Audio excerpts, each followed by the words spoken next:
Yes, I'm going to tell you all about the time when I traveled to Alaska. Are you familiar with this sign for Alaska?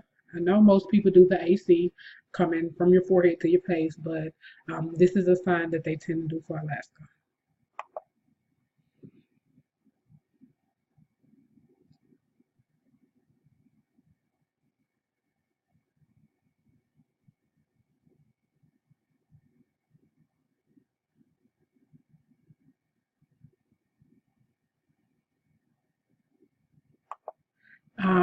This is one of my favorite stories to tell, so I'm going to go ahead and give you a summary about what happened when I went to Alaska. I was there for about 4 weeks, and I was never experienced with meeting bears until my trip to Alaska. So I'm going to tell you about my first encounter with bears.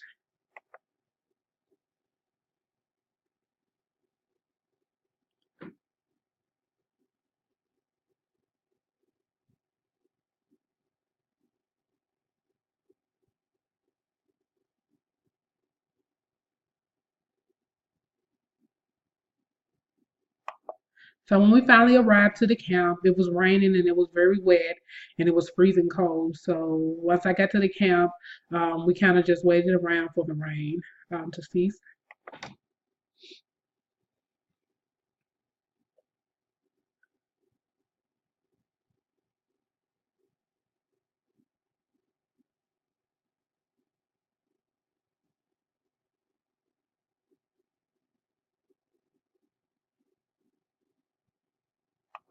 So I kind of hoped that the rain would stop overnight.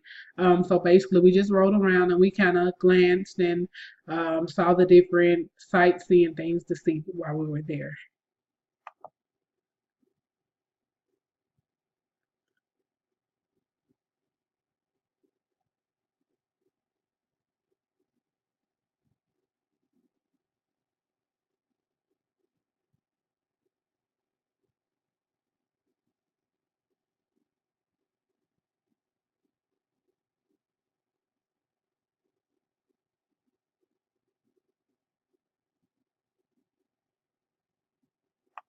So while I was driving, just sightseeing through the town, I saw a bear hopping across the street. It was a brown bear. And I was nervous because it was my first time seeing a bear. I didn't know how the bear would act. I didn't know whether the bear was hungry, whether it would try to eat me. I didn't know whether to get my phone and take a picture because this was my first encounter with a bear.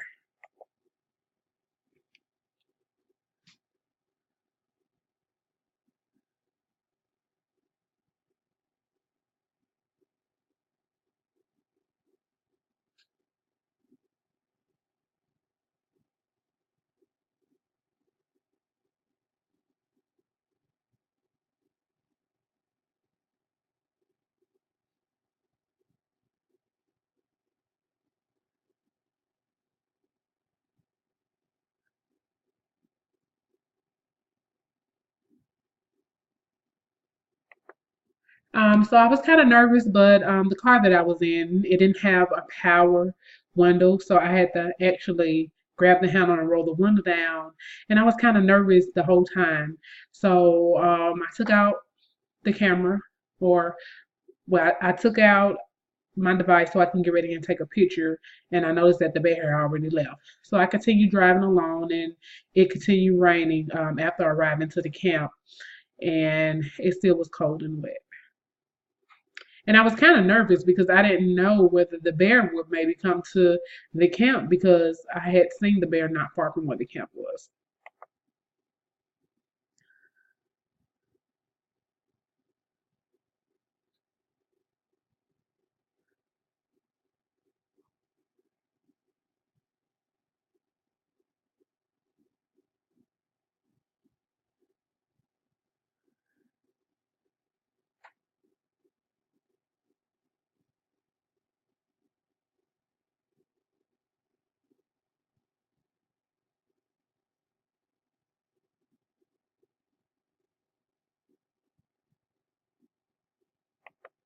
So I decided to sleep in my truck. It was very cold, and so I made sure that I bundled up.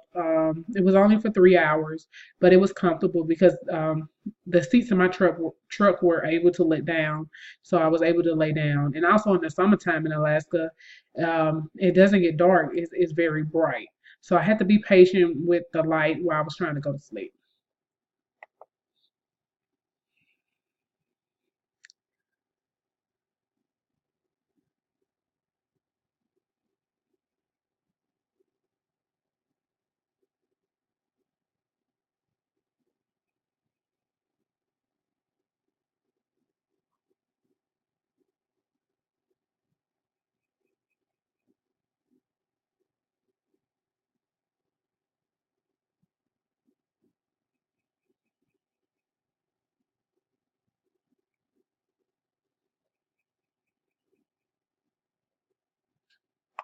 So later, I went on up toward the north to get to the camp.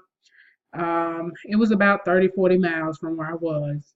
And a guy asked me if I wanted to see polar bears, and I told him, sure, that'll be fine.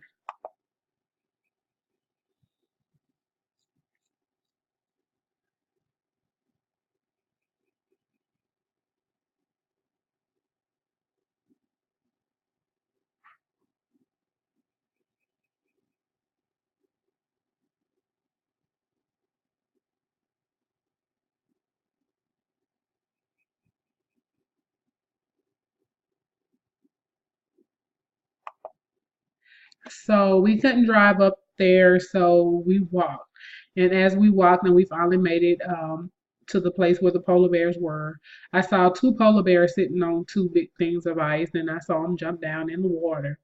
And also, they hunt, and the meat and the bones that they find, they leave for the polar bears.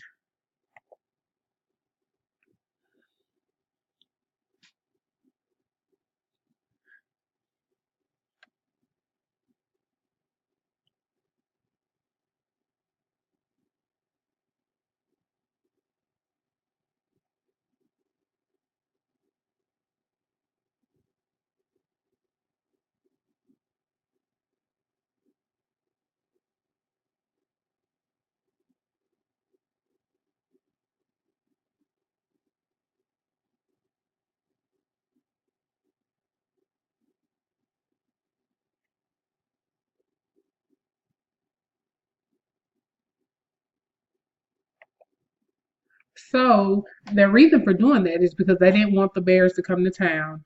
They kind of did that to keep them isolated and so they can stay in the area where they were. And it was funny to me that the bones were black and red, and the meat was kind of dark. And the guy came up to me and tapped me, and he was like, "Well, this is, they're getting ready to feed, and we might need to get out of there, um, so they can eat because the animals they were ready to eat, they were run when it was time to eat."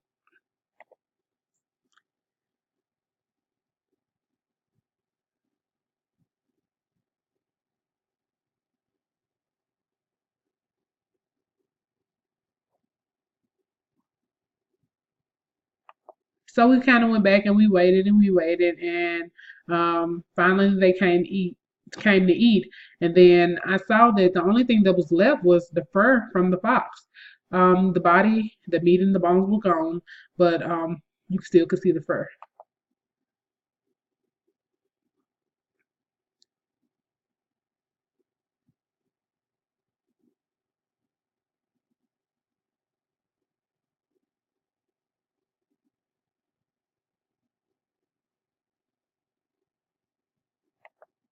So we had to wait for about an hour um, just to see more interaction from the polar bears.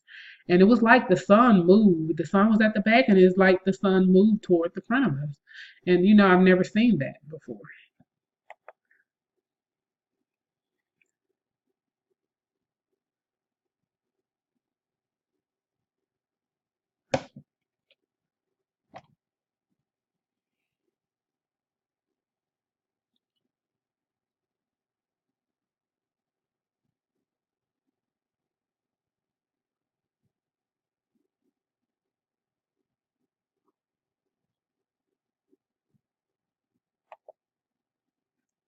So the sun had moved in front of us. It was about noon, and I noticed that there was a lot of interaction between the bears. They were doing a lot of playing,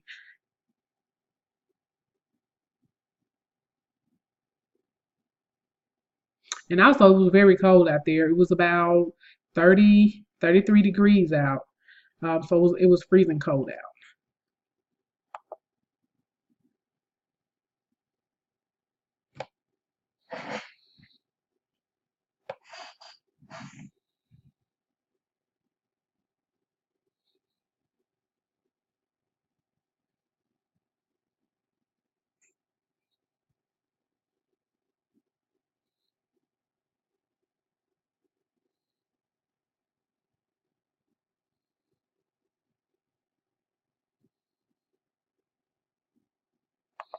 So the tour guide I was with, I borrowed some of his clothes, some of his equipment to keep me warm, sort of like the Eskimo. It was a big, heavy coat, with the hood, with the fur going around it. I had on like three pairs of pants. My feet were covered, and it still was very cold out.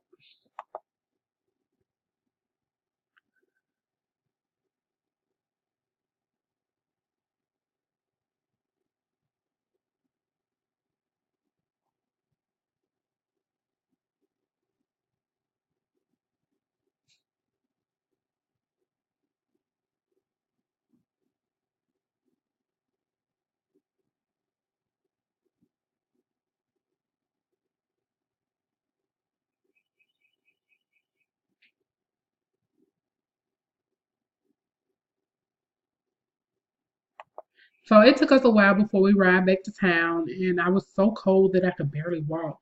It was really hard for me to walk. And once we got back in town, I saw some of the medical staff there.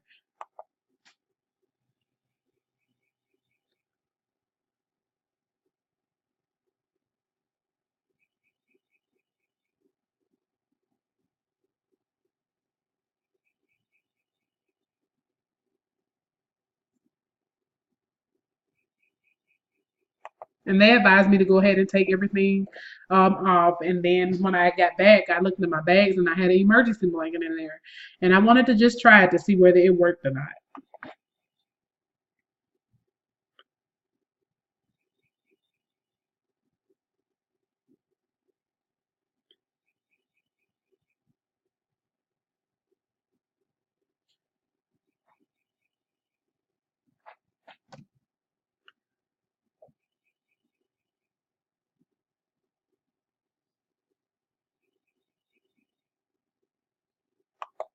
So I got the blanket and I wrapped them around my legs, and they gave me plenty of fluids to drink. So I was drinking a lot of water, and I'm trying to get my body to warm back up. And finally, my body started to warm back up, but it took about 15 to 20 minutes before that process even happened. So then I got ready to bed, and I think it was just because I wasn't used to being out in that type of weather.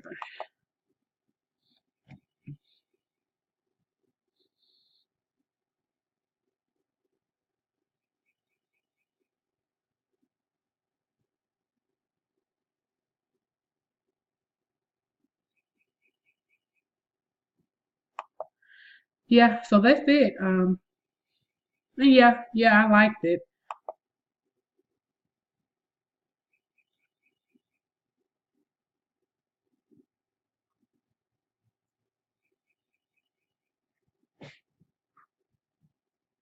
And I want you guys to tell me, why do you think it was a challenge? Yeah, you're right, because it was in Alaska.